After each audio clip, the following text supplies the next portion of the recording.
This is my academic check. Here are my sleeves. This is my outline. These are my non-literary and literary extracts.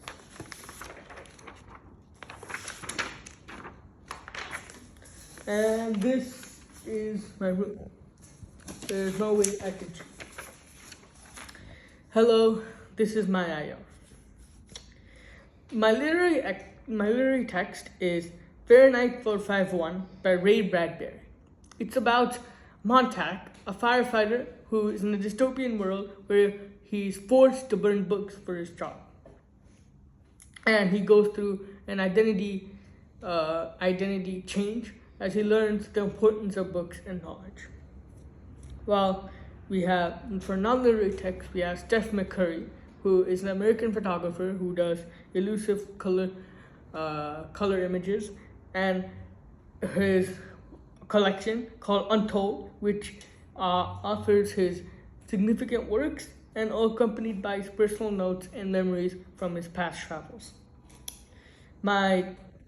Some words that are important to my analysis are personal autonomy, which is the freedom of a person to do what he wants, free from external control and influence, and identity, which is the identity or characteristics of a person that is characteristics of a person in society.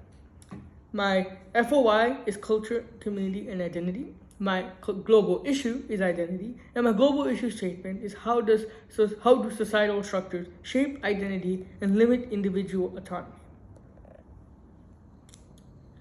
My literary extract, Fahrenheit 451, from my zoom in is about Clarice, who is a friend of Montag, questioning him about if he's happy.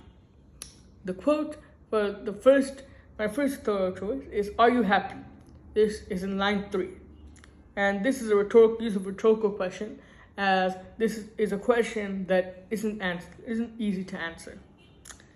This rhetorical question helps Montag question his own identity and question whether what he's doing as a firefighter is limiting other people's personal autonomy by taking away an obstruction of the knowledge that could be gained from reading those books.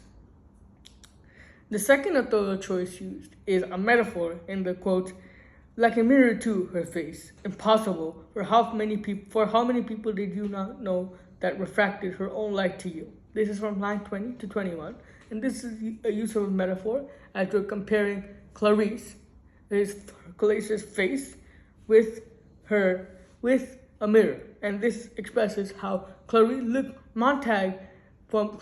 asking that question to Montag almost was like a reflection to him of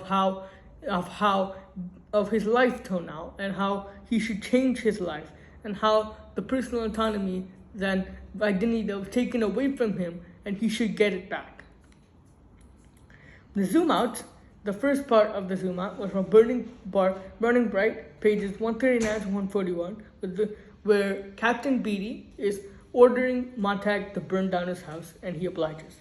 He states, where Beatty states, "Fire was best for everything."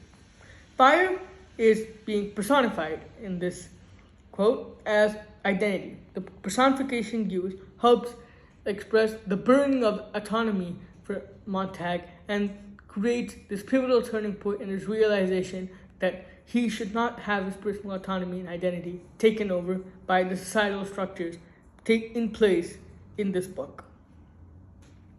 The second authorial choice used is in Burning Bright, pages 160 to 163, and where's use of symbolism, where he states, "The mechanical hound turned and plunged away. Its needle shot out of the sky. Its single eye."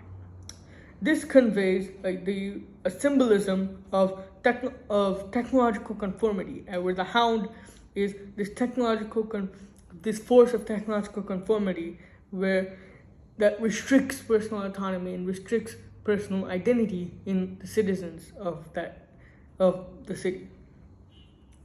Finally, there's use of visual imagery in the text where he says books are flying apart like flames. And this visual imagery present here shows the systematic erasing of the identity and how that results in, and how the societal structure systematically erase that identity, and how that results in society destroying people's personal autonomy. The non-literary extracts I'm using are Steph McCurry's Afghan Girl for my zoom in. This is about a girl, Afghan girl, who has striking green eyes and is wearing traditional Afghanistan clothes. And the one photographic technique used is color symbolism. This can be shown in the color green particularly. And the color green is shows a connection to the grounded nature, and brown. The color brown is able to symbolize the grounded nature of the girl that's in the picture, while the green is able to show the strong connection to a culture that the girl has. And this expression of culture through the color of green, the main symbol of Islam, expresses how she isn't afraid to speak out against her culture despite the societal structures making her restrict her identity. Another thorough choice used is focus, and this is shown in the eyes and facial expression of the girl. The eyes have a sense of fragility and almost concerned look on her eyes, while the rest of her face has a more stern look on her face, with a sense of authority. This expresses a contrast between how, despite the harsh conditions that she's been accustomed to in Afghanistan, she isn't afraid to express her culture and express her personal, and doesn't want to give up her personal autonomy because of what she's been through. The next zoom out used is Chinese Farmer by Steph McCurry, and the photographic choice used in this is lighting, especially natural lighting. Natural lighting is visible through the sun, and how the sun is the only source of light in this image. And this expresses the importance of sun for not just farmers, who are the main focal point of this image, but also Chinese people, and how the sun helps incorporate their identity and gives them the personal autonomy to make their own money.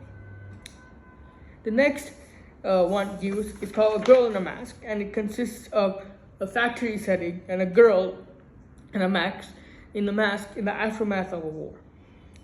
The girl and her circumstances are visible, and there's use of composition in close-up, as we can see her expressions and her mask covering her, and this gives us a sense of pathos looking at the girl's situation of being so vulnerable and in war.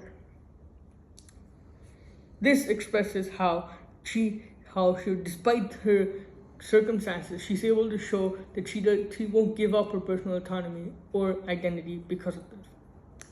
In summation, both Fahrenheit 451 and Steph McCurry showcase how societal structures can shape identity and limit individual autonomy. And on one side, Fahrenheit 451 expresses how societal structures limit personal expression and identity through metaphors, personification, and rhetorical questions, while Steph McCurry explains how despite the restrictions placed on societal structures, individuals can still rise up and express their identity in meaningful ways through composition, lighting, and focus. I think I've given an adequate exploration of personal autonomy and identity. Thank you.